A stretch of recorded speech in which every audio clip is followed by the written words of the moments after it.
राय देने के लिए हमारे साथ है विलियम ओनील के मयूरेश जोशी। तो एक बढ़िया सा टेक्नो फंडा आइडिया जो उनके रडार पे हो।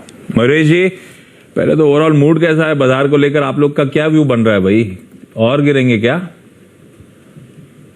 Afternoon Ashish ji, afternoon Arshad ji, and afternoon to everyone on the panel. तो हमें लगता है आई थिंक जो स्ट्रक्चरल स्टोरी थी इंडिया की वो अभी भी बरकरार है, और ये जो प्रॉफिट बुकिंग का दौर चल रहा है, I think it's a very healthy sign for the markets, क्योंकि ब्रॉडर मार्केट्स ओवररेटेड हो गए थे and stocks were just moving in one direction, यानी यूनिलैटरल डायरेक्शन में चल रहे थे। तो कहीं ना कहीं आई थिंक इनको थमना बहुत जरूरी था and just take a reality check in terms of where we are even from a valuation perspective.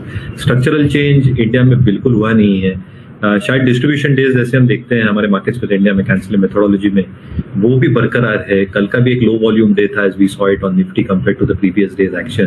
तो मुझे लगता है I think weaker hands are getting shaken out. जो क्वालिटेटिव नेम्स है ये अच्छे करने चाहिए and the structural story remains. तो हमारा पॉजिटिव व्यू मार्केट पे बरकरार है। तो भाई मार्केट के लिए हेल्दी है जो हो रहा है, ये बात अलग कि आपका और मेरा बुखार बढ़ रहा है, पर मार्केट के लिए हेल्दी। बुखार बढ़ रहा है कि सरदर्द बढ़ रहा है कि दोनों? तो आप सरदर्द वायरल हो गया, बुखार सा फील हो रहा है। मनीष, आपका प्रेफर्ड पिक?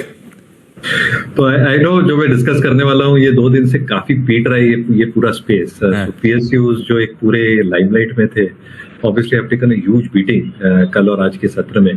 बट हमें लगता है from a risk reward perspective selective PSU banks अभी भी आई थिंक ठीक ठाक लग रहे हैं। केस इन पॉइंट जो हमारे ग्लोबल पोर्टफोलियोज में होल्ड कर रहे हैं वो है बैंक ऑफ महाराष्ट्र। तो अगर बैंक ऑफ महाराष्ट्र करेक्ट होता है for whatever reason along with the market and comes back to those levels of 50-52 के आसपास, तो मुझे लगता है आई थिंक एक बहुत अच्छा विकल्प हो सकता है। एक जो इनके नंबर्स रहे हैं आशीष जी, ये बहुत बेहतरीन रहे। In fact you can say advances growth अच्छी खासी बढ़ी है, जिसमें retail advances growth has grown at 21%। जो एसेट क्वालिटी प्रेशर्स हैं ये क्वार्टर ऑन क्वार्टर कम होते जा रहे हैं। जो निम्स हैं ये 3.95% पे आए हैं। Provisioning is eight almost 98% credit deposit ratio और कॉस्ट टू इनकम रेशियो दोनों यहाँ पे एक इजाफा देखा है, और कॉस्ट टू इनकम रेशियोज में एक स्टेबिलिटी देखने मिली है। एंड वैल्यूएशन के हिसाब से भी आई थिंक काफी रीजनेबली ट्रेड करता है। तो मुझे लगता है जो रिटर्न रेशियोज है बैंक ऑफ महाराष्ट्र के, और जो उम्मीद लगाए बैठे in terms of recoveries upgrades which can act as a huge tailwind ये वर्ष के लिए मिड कैप पीएसयू बैंक्स के लिए, बिकॉज ऑफ 98% प्रोविजनिंग और रिकवरीज अपग्रेड्स अच्छे रहते हैं, डायरेक्टली बॉटम लाइन पे ऐड होते हैं। दूसरा, लगभग एक large portion of its book is weird towards, यानी जो एमसीएलआर का दर है उसके साथ स्क्यूड है, और इसके लिए आई थिंक जो रीप्राइसिंग का एक एनवायरनमेंट होगा once rate cut comes through, I think banks like these will benefit significantly. और तीसरा, I think जो bond yields है because of the treasury book that they own generally for the space, they should keep on doing well. जो bond inclusion में एक significant flow आएगा अप्रैल के बाद, मुझे लगता है I think treasury yields एक beneficiary position में रहेंगे and treasury incomes for most PSU banks. तो अगर ये डिक्लाइन करता है stock to those levels, I think बहुत अच्छे विकल्प हो सकते हैं। एज अ डिस्क्लेमर, मेरी पर्सनल होल्डिंग में नहीं है, बट हमारे ग्लोबल पोर्टफोलियोज में स्टॉक है। तो अभी भी गिरावट, मतलब ये 70 वाला ऑलरेडी 55-56 पे आके घुमा है, ये लेवल सही है कि आप और वेट करोगे? नहीं, मैं थोड़ा रुकूंगा। तो एज आई सेड, अगर पुल बैक देता है तो आई थिंक एक बेहतर ट्रेड होगा फॉर रिस्क रिवॉर्ड पर्सपेक्टिव। ठीक है, बैंक ऑफ महाराष्ट्र वाकई मेरे ख्याल से 4-5 तिमाहियां बढ़िया स्ट्रीट को पॉजिटिवली सरप्राइज कर रहा है, और विलियम ओनील का कॉल है बैंक ऑफ महाराष्ट्र में किसी भी गिरावट में एक्यूमुलेट करने के मौके। आप लोग भी ट्रेडिंग मेंबर हो क्या मयूरेश एमसीएक्स में? विलियम ओनील का होगा ना? नहीं आशीष जी, कमोडिटी समझ में नहीं आता। और हिंडाल्को पे पिक देते हैं। झूठ बोल रहे हैं। मयूरेश, बाकी ये infra as a story, Neeraj ji सही कह रहे हैं, ये तो 2-3 दशकों की स्टोरी लगती है, पर ये बजट में जो अनाउंसमेंट आया, मेरे ख्याल से जो 15-20% पिछली बार के 30% के बाद एटलीस्ट 15-20% इंटरिम में भी एक्सपेक्टेशन बढ़ा, 11.11% मेरे ख्याल से इस बार के एपेक्स पे स्पेंड। थोड़ा डिसअपॉइंटेड हो इससे लेकर, या ये सिर्फ इंटरिम था? अभी जुलाई में जो बजट आएगा हो सकता है इसको अगर कर दिया जाए, एलोकेशन बढ़ा दिया जाए। बिल्कुल, और हमारा भी यही मानना है कि शायद जब मेन बजट आएगा जून जुलाई में, तब शायद ये एलोकेशंस ज्यादा बढ़ सकते हैं एक सेक्टर के लिए, because the central government realises कि अगर आप इंफ्रा स्ट्रोक मैन्युफैक्चरिंग में इन्वेस्ट करते हैं यहाँ पे जो मल्टीप्लायर इफेक्ट आता है, एक तो केपेक्स बढ़ता है गवर्नमेंट साइड से, गवर्नमेंट साइड केपेक्स के वजह से जो जॉब्स होते हैं वहां पे जो वृद्धि होती है, और जो एक मल्टीप्लायर इफेक्ट जीडीपी पे देखा जाता है, वहां से प्राइवेट केपेक्स स्टार्ट हो जाता है. So I think the government realises the entire multiplier effect economy पे जो आता है, और इसलिए आई थिंक हमारे अनुमान में, I think as the main budget draws closer to June July, शायद इसमें एक अपसाइड पे एलोकेशंस बढ़ा दिए जाएं, and that obviously augurs well ये पूरे स्पेस के लिए, infra, construction and manufacturing. Mayuresh, ये तो बीएमसी के कॉस्ट ओवररन से भी कहीं ज्यादा है. पर जो केपेक्स कर रहे हैं वो सबको है तो अच्छा केपेक्स किसी न किसी भाव पे अट्रैक्टिव हो जाएगा. अभी 12-13% जब आज गिरा पड़ा हुआ है, आप ले रहे हो नहीं ले रहे हो?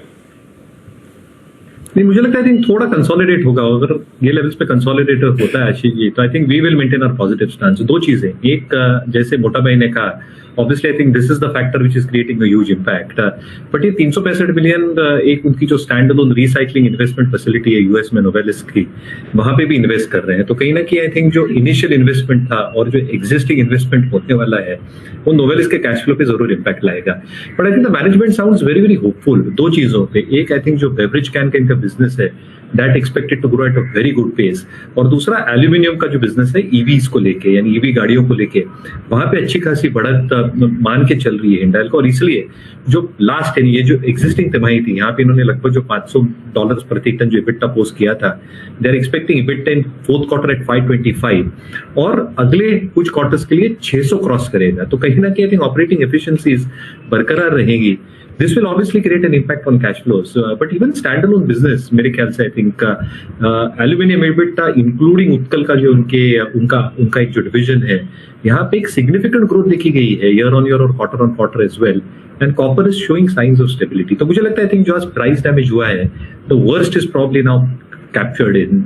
थोड़ा consolidated होगा, but अगर ये levels पे consolidated होता है, ज्यादा गिरता नहीं है, तो हम ये स्टॉक पे पॉजिटिव रहेंगे. मयूरेश, मिड कैप फंडा आपके लिए क्या ट्रेड है? हर्षदा जी, थोड़ा रिपीटेटिव रहेगा. ये बजट के दिन मैंने मेंशन किया था. गेटवे डिस्ट्री पार्क, और कंडीशनल इसलिए रहेगा क्योंकि 111-112 ये लेवल्स गेटवे डिस्ट्री पार्क को निकालना as we see it at markets पे इंडिया बहुत जरूरी है. 2-3 की रीजंस. एक, जो वेस्टर्न डेडिकेटेड फ्रेट कॉरिडोर है, इसके जो बाकी के 2 फेजेस हैं, ये अगले 3 और 6 महीनों में कंप्लीट होंगे. So by the end of this calendar year ये जो पूरी डेडिकेटेड फ्रेट कॉरिडोर लाइन हम बात कर रहे हैं, that should be up and running. As it is up and running, क्योंकि गेटवे डिस्ट्री पार्क का bulk of the revenues comes from the western corridor itself. इनके जो 5 CFS हैं, 5 ICDs हैं, यानी जो स्टोरिंग और वेयर हाउसिंग कैपेसिटीज हैं, जो 31 रेक्स है इनके पास, ये सक्सेसफुली रन होंगी और अक्रॉस द एंटायर स्ट्रेच. और इसलिए आई थिंक जो एक लॉजिस्टिक कॉस्ट्स में सेविंग हो सकती है काफी कस्टमर एंड की तरफ से, वॉल्यूम में इजाफा देंगी. दूसरा, again in terms of the capex that they probably done, in terms of ensuring that their logistic support is completely mechanised and operational. I think ये सारी चीजें गेटवे डिस्ट्रिक्ट पार्क के एंड पे रेडी है. तो जैसे एंड ऑपरेशनलिटी रेडी होती है फ्रेट कॉरिडोर की, I think it's just the last mile connectivity जो होती है, that probably takes probably a few weeks. और जैसे ये स्टार्ट होगा, मुझे लगता है वॉल्यूम और रेवेन्यू ग्रोथ सब्सटेंशियल होगा. इनके एक सब्सिडरी भी है कोल्ड चेन में, Snowman logistics, which is also expected to do reasonably well. और मेरे हिसाब से personally I think in the budget in June July, I think logistics expectation of जो 3 लाइनों की बात ऑलरेडी की थी, some added elements here along with cold store logistics, यहाँ पे थोड़ा प्रावधान दिया जा सकता है. तो मुझे लगता है आई थिंक वैल्यूएशन के हिसाब से, कैश फ्लोज के हिसाब से, लेवरेज के हिसाब से, सारी चीजें आई थिंक फेवर में है. थोड़ा कंडीशनल होगा, बट ये स्टॉक जरूर आपके वॉच लिस्ट पर रडार पे रखिए. कल इसके वैसे रिजल्ट्स भी आने गेटवे डिस्ट्री पार्क से, और मिड कैप फंडा में अभी ब्यूटीफुली मयूरेश ने हाईलाइट करा क्यों गेटवे डिस्ट्री पार्क एक कंडीशनल बाय नजर आता है.